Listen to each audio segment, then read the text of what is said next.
Hello guys, welcome to my channel. मेरे channel में आप लोगों का बहुत बहुत स्वागत है। आशा करती हूँ आप लोग बहुत अच्छे से होंगे, बहुत मज़े में होंगे, बहुत स्वस्थ होंगे, मस्त होंगे। तो देखिए, ये ब्लॉग ना खिचड़ी वाला जो ब्लॉग था उसी की शाम का है। तो मैंने कचौड़ियाँ बनाई थी, तो वहाँ पर हम माँ बेटे और मेरे दोनों देवरानी के बेटे भी बैठे हुए थे, सभी लोग। तो क्योंकि ठंड बहुत ज़्यादा थी तो आग जला रखी है बाहर और सभी लोग आपस में बातें कर रहे हैं। तो उसी में बीच बीच में मैं भी झांक लेती हूँ और मैं कचौड़ियाँ बनाती जा रही थी, सभी लोगों को खिलाती जा रही हूँ और इसी के साथ ही मैं बात भी कर रही हूँ। ये लोग सब तीनों भाई मिलकर अपनी कॉमेडी कर रहे हैं बिल्कुल। किसको क्या कहना चाहिए, क्या नहीं करना चाहिए, तो आप लोग भी इनकी बातें सुनिए। टीचर बोलती थी हमें, बोलती थी कि बोलती है कि अपने घर में मम्मी से ग्लास फूट गया, ठीक है, तो कुछ नहीं फूट गया, सिंपल। लेकिन मान लो लड़के से टूट गया, दुनिया मम्मी नहीं, दुनिया क्या बोलती, इसने तोड़ दिया, तो पापा क्या बोलेंगे, तुम्हारी मम्मी ने गिलास तोड़ दिया। जो बोलना चाहता वो समझी। हाँ, खुद से हुआ तो नहीं, दूसरे से हुआ तो इसने किया। होता है, दुनिया की रीत है। कचौड़ी लेंगे आप? तो यहाँ पर तीनों भाई मिलकर आपस में बातें कर रहे थे, उसमें मैंने टोक दिया था। तो वही सवाल जवाब कर रहा था कि खुद से गलती हो जाए तो कुछ नहीं, मतलब किसी और से हो जाता है तो वो कहते हैं आपने ये ऐसा कर दिया है। और उसके बाद अब बनाया गया है आलू की कचौड़ियाँ। तो खिचड़ी से तो किसी का पेट नहीं भरता है, पर कचौड़ी है, बहुत ज़्यादा खाई भी नहीं जाएंगी, हल्का ही खाना और दही रहेगा। बड़े खाने की वजह से सुबह मॉर्निंग में मेरा फेस ना बहुत ज़्यादा सर्दी की वजह से सूज गया था। हस्बैंड रात में मना कर रहे थे कि इतना मत खाना बढ़े तो सर्दी लग जाएगी। उसके बाद थोड़ा सा रूम खाली होगा तो फिर इसको सेट करूँगी मैं। कल धूप अच्छे से नहीं निकली थी, पहले टाइम तो निकली थी, पर जो बाद में कपड़े धोए थे वो बिल्कुल भी नहीं सूखे थे, तो उन्हीं को लेकर अब जा रही हूँ ऊपर धूप में डालने। वैसे अभी धूप है नहीं है, आ ही जाएगी, 12-1 बजे तक निकली आएगी, थोड़ी बहुत, नहीं है तो हवा है, ये सब सीले कपड़े हैं तो हवा में तो डाल ही देंगे। और इसी वजह से मैंने अपने कान भी बंद कर रखे हैं। और जो कपड़े कल अच्छे से सूख नहीं पाए थे क्योंकि बहुत थोड़ी ही धूप निकली थी, 1-1:30 बजे से धूप निकलती है और शाम को चली जाती है, तो इस वजह से अब मैं जो सीले कपड़े हैं जितने भी उनको छत पर डालाऊंगी। धूप निकलेगी तो निकलेगी, नहीं तो हवा तो तेज़ चल ही रही है तो उससे सूख जाएंगे। पर उससे पहले मैं जो सब्ज़ी छौंक के आई थी तो उसमें मैं थोड़ा सा उसको देख लूँ। और यहाँ पर देखिए, मैं थोड़ा सा गुड़ भिगो कर भी जा रही हूँ, तो उसका मैं क्या बनाऊँगी बाद में आपको बताऊँगी। तो अभी चलते हैं छत पर कपड़े फैलाने के लिए। तो चलिए ऊपर छत पर चलते हैं और देखते हैं धूप आई है या नहीं आई है। मौसम उम्मीद तो फिलहाल तो लग रहा है कि निकल आई है, थोड़ी थोड़ी धूप निकलने लगी है। और देखिए, छत पर अगर धूप आ गई होगी ना तो फिर पूरी छत पर कपड़े ही कपड़े आप लोगों को नज़र आएंगे। मेरी ही छत पर नहीं, सभी की छत पर कपड़े ही कपड़े दिखेंगे, क्योंकि जो रात के मतलब कल के जो गीले सीले रहते हैं वो भी सब निकाल दिए जाते हैं कि सुबह की धूप लग जाए, और जो आज धुले जाएंगे वो भी रहेंगे। तो यहाँ पर मैंने कपड़े फैला दिए हैं, जो नीचे डाल सकती थी वो नीचे डाल दिए हैं। उसके बाद अभी ऊपर वाली छत पर जा रही हूँ, क्योंकि नीचे वाली छत पर धूप कम है। आप देख सकते हैं बादल जैसा हो रहा है। और ये देखिए, कुछ कल के भारी जो कपड़े ज़्यादा गीले थे वो यहीं पर छोड़ दिए थे मैंने।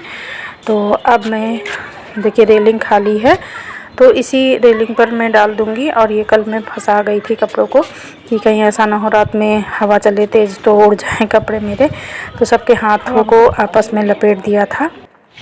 और अब कपड़े फैलाने के बाद मैं फिर से नीचे आ गई हूँ, और नीचे आकर जो मैं सब्ज़ी छोड़ गई थी स्लो फ्लेम पर, तो उसको मैं गरम कर रही हूँ। मतलब गरम क्या कर रही हूँ, फिर से कलहा रही हूँ, क्योंकि वो जैसे मसाला डाल के फिर मैं सब्ज़ी डाल के और चली गई थी। फटाफट से मैं कपड़े फैला कर आ गई और उसमें ग्रेवी लगा दी। तो मैं सब्ज़ी बना रही हूँ आलू मटर गोभी की, जो कि सर्दियों का राजा होता है।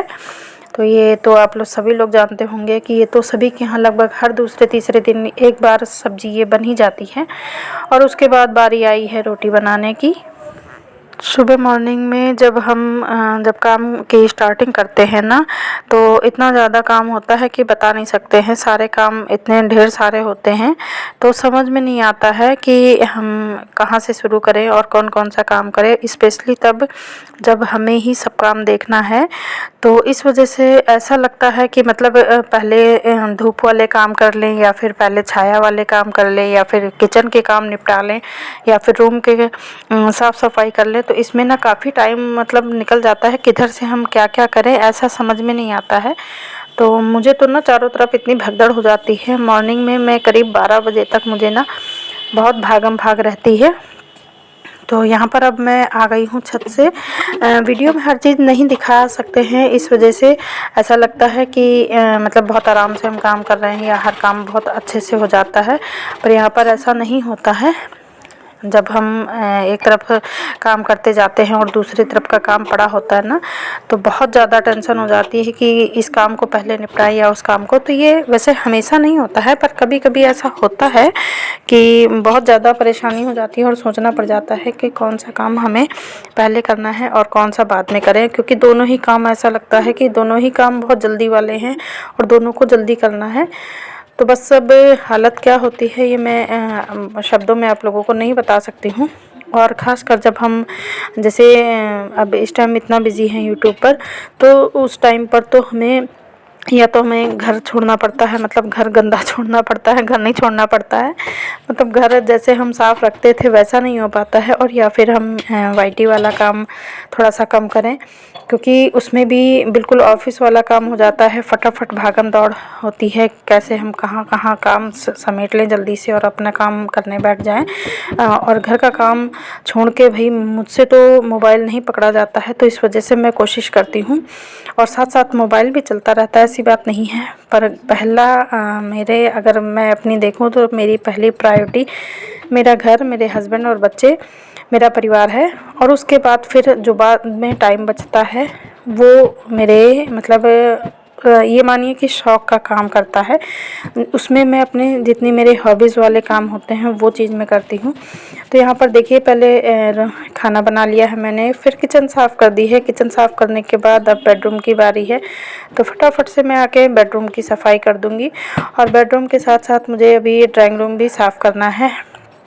तो यहाँ पर मैं जितनी स्पीड से दिखा रही हूँ आप समझ लीजिए कि बस इतनी स्पीड से, स्पीड का मतलब है इतनी जल्दी जल्दी मैं काम कर रही थी, पर ये तो कैमरे का कमाल है। और देखिए जब घर बिल्कुल व्यवस्थित हो जाता है, ऑर्गेनाइज हो जाता है, तो कितना अच्छा लगता है। का काम सब निपटा दिया है, अभी थोड़े से बर्तन साफ़ करने हैं। और बर्तन धुलने के बाद अभी बेड बिस्तर भी सब सही हो गया है, साफ़ सुथरा हो गया है। बस इसके बाद अभी कुछ कपड़े हैं, कपड़े धुल के और डाला हूँ, क्योंकि अब लग रहा है कि धूप निकली हुई है। तो जो कल मैंने डाले थे, जो सुबह मॉर्निंग में डाल के आई थी कल के धुले वाले, तो वो तो सब साफ़ हो गए होंगे, सूख जाएंगे। और उसके बाद अब आ रही है जो आज वाले थोड़े से कपड़े हैं वो धुल के डाल दूँ, तो कल दोपहर तक वो भी सूख जाएंगे। बस यही काम रह गया है। और रूम तो मेरा साफ़ हो गया है एकदम से, और किचन का काम भी हो गया है, बस थोड़ा। और यहाँ पर आप देख सकते हैं मेरा फेस कितना ज़्यादा सूजा था, इतनी ज़्यादा स्वेलिंग आ गई थी सर्दी की वजह से। और इस टाइम ठंड भी बहुत ज़्यादा पड़ रही थी, खिचड़ी के आसपास मकर संक्रांति पे काफ़ी ठंड हो गई थी, और उसमें भी मैंने दही बड़े खा लिए थे। मुझे ना सर्दी बहुत जल्दी लग जाती है, इस वजह से काफ़ी फेस सूझा हुआ था, और शाम होते होते थोड़ा सा आराम मिला। एक्चुअली हुआ ये था कि जिस बॉक्स में मैंने दाल रखी हुई थी, मूंग की दाल रखी थी ना, उसका कैप ही नहीं खुल रहा था। हम माँ बेटे परेशान हो गए, खुल ही नहीं पा रहा था। फिर जितना डेली उसके लिए निकाला होता है, तो वो करीब आधा किलो 3 पाव रही होगी, वही दाल मैंने भिगो दी थी, तो वो सबको खिला दी थी मैंने। जो मतलब सूखे मंगोड़े होते हैं वो भी खिला दिए थे, और थोड़े से भिगो दिए थे फेस्टिवल्स के लिए कि खिचड़ी के साथ खाने में अच्छा लगेगा। और उसके बाद ना हस्बैंड बोले कि क्या एक दिन के लिए ही बनाया था, और बस एक ही दिन खिलाओगी। तो फिर मैंने उनसे उसका कैप खुलवाया, बहुत ज़्यादा मेहनत से वो खुला था, मतलब काफ़ी दिन हो गए थे। मैंने डेली उसके लिए छोटे डिब्बों में निकाल के रख ली थी, और बड़े डिब्बे में वो पैक था, और इतना ज़्यादा कस के चिपक गया था कि वो खुल ही नहीं रहा था। फिर हस्बैंड ने पेचकस वगैरह लगा के उसका कैप खोला, तो तब अब ये थोड़े से और बना रही हूँ मैं, क्योंकि उनका मन था और खाने का काफ़ी दिनों से मैंने बनाया भी नहीं था।